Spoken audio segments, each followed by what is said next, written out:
एक बीघे से स्टार्ट करना, फिर सीखोगे फिर कर पाओगे। जाते ही मत करना एक बीघे में, और निश्चित रूप से अगर आप करोगे तो फेल होगे, 4 लोगों को और लेके बैठोगे, उनको नहीं करने दोगे। इसलिए कम से छोटी शुरुआत करना, छोटी शुरुआत करोगे तब जाकर के बड़े मैदान पे पहुंचोगे। शुरुआत करना 1 बीघा से, फिर उसके बाद 2 बीघा, 3 बीघा, 4 बीघा।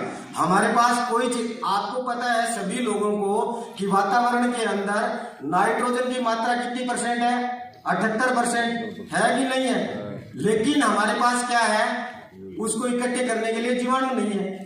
जैसे हम ग्वार की खेती करते हैं, उसके बाद नेक्स्ट फसल होती है, वो ऑटोमेटिक बहुत अच्छी होती है। क्यों?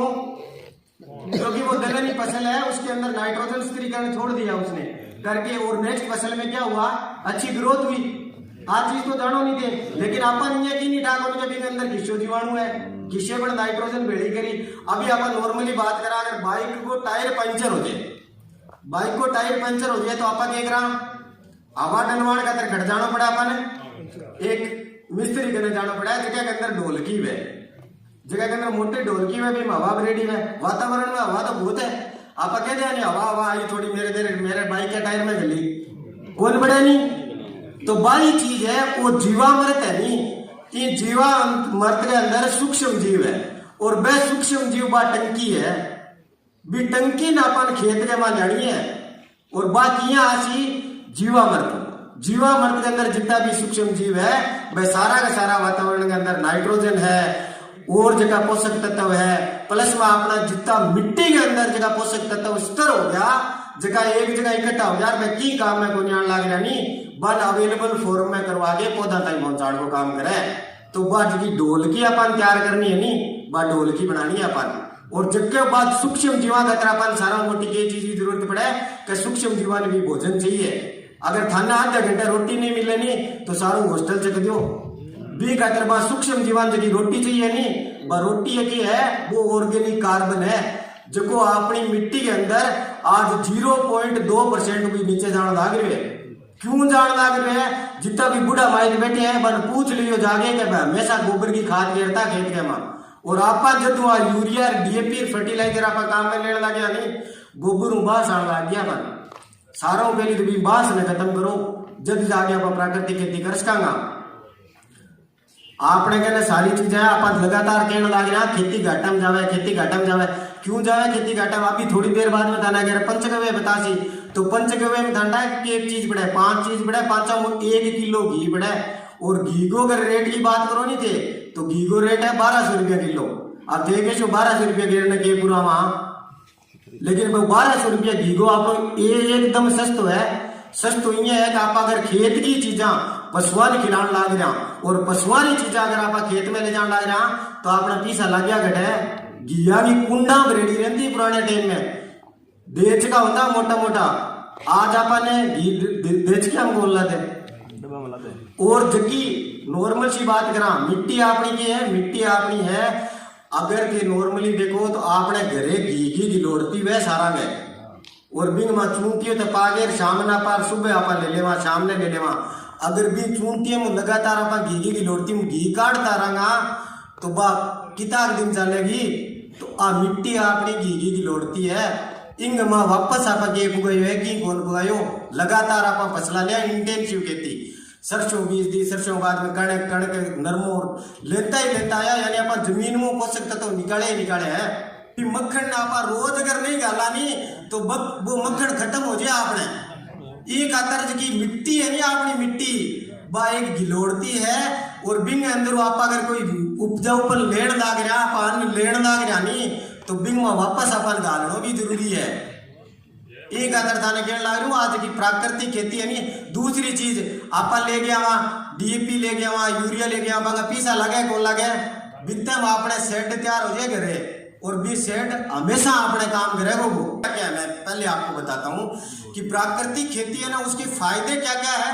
फायदे ये है कि जो हमारी जो उत्पादन की जो स्थिरता है, हमने एक स्टेग्नेशन पकड़ लिया है, स्थिरता पकड़ ली है, उसको तोड़ना सबसे ज्यादा जरूरी है।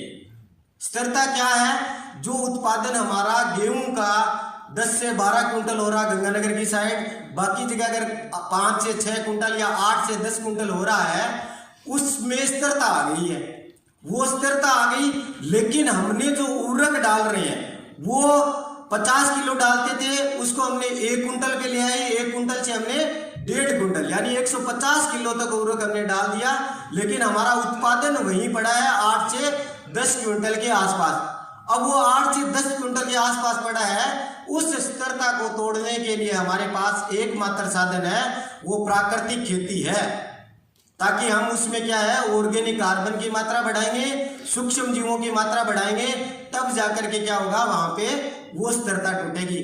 दूसरी चीज क्या है, जो हमारी मिट्टी डिटोरिएट हुई है, यानी जो मिट्टी में उत्पादन की क्षमता कम हुई है, जो उसमें पोषक तत्वों प्राप्त करने की क्षमता जो हमारी टूटी है, उस क्षमता को बढ़ाने के लिए हमें क्या करना है, प्राकृतिक खेती पे जाना जरूरी है। तीसरी सबसे बड़ी चीज है, जो हमारी लागत लगातार बढ़ रही है, उस लागत को कम करने के लिए क्या करना पड़ेगा, हमें प्राकृतिक खेती पे जाना जरूरी है। जो हमने खेत से लिया है उसी चीज को हमें वापस खेत में पहुंचाना है, कुछ नहीं करना आपको, बाहर से कोई चीज लेके नहीं आनी। थोड़ी चीज जो हम बार बार कह रहे हैं कि किसान सबसे ज्यादा मेहनती है, किसान सबसे ज्यादा मेहनती है, तो उसको थोड़ा सा अपने दिमाग का काम करके के थोड़ी सी साइड मेहनत करनी है, सारा काम हो जाएगा।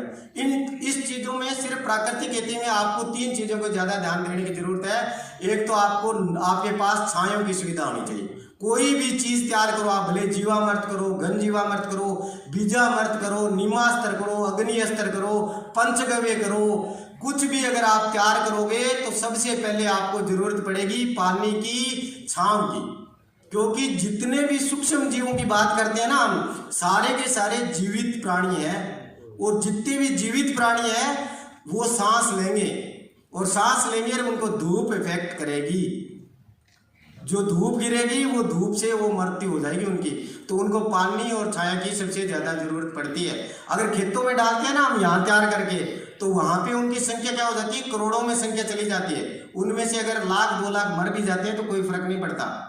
लेकिन अगर तैयार करते वक्त भी वो सारे खत्म हो जाएंगे तो फिर उसमें डालने का कोई मतलब नहीं रहेगा। ठीक है, अब बात करते हैं कि उसके आगे अगर वो जाए तो ये तो हो गया अपने खेतों में मिट्टी में जो चीजें पहुंचानी है वो। उसके बाद नॉर्मली खेतों में फिर क्या होगा, जितने भी हम उर्वरक डाल रहे हैं अगर उनको हमने बंद कर दिया तो हमारे पास खेतों में सूक्ष्म जीवों की संख्या ही अधिक होगी, और वो संख्या ही अधिक। पुराने टाइम में तो एक नॉर्मल चीज देखी होगी, एक तो केंचुआ हुआ है जगह गोबर की खाद ने खावा है, इसी ने फोइटीडा केंचुआ हुआ है जगह आपा वर्मी कंपोस्ट बनावा, केंचुआरी खाद जैसे आपा नॉर्मली बोला बा केंचुआरी खाद बनावा बी खतरवा इसी ने फोइटीडा जको सिर्फ गोबर ने खावा है। लेकिन एक वह मिट्टी ने खाना केंचुओ लाल भूंड की वह बारिश के बाद में निकले हमेशा, सारा भी देखी लाल की बूढ़ड़ी बोलता आपा, नॉर्मली गंगानगर साइड आ बूढ़ड़ी बोलता, बाकी की और बोलता होना भी। तो बिम की है वह बूढ़ड़ी है नहीं, वो भी केंचू है एक, वो 4 दिन की वह मिट्टी खावे, और मिट्टी की है हमेशा खागे पोली रखे जमीन ने, और जबकि जमीन पोली रहे नहीं बिंग अंदर के वह वायु और जल का अनुपात बराबर रहता है, और वहां पे फसलें अच्छी होती है। जब मैं छोटा होता नहीं, जब एक ही बात करता बुढ़ी भाई मारे खेत में आई था मानी को नहीं तो है कि वो, लेकिन गीत तो गाता है बुढ़ली मारे खेत में आई।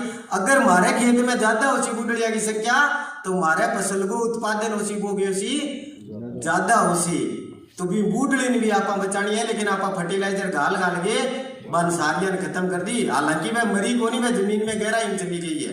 अगर 2-3 साल लगातार ते करोगा, गोबर की खाद गिरोगा, फर्टिलाइजर बंद कर देगा तो वह वापस ऊपर आ जाएगी। तो बन पर आप पहचान करनी है अपना दुश्मन कौन है और अपना मित्र कौन है। ठीक है, बहुत बहुत धन्यवाद। उसके बाद में इनका लेक्चर सुन के अपन बाद में करेंगे।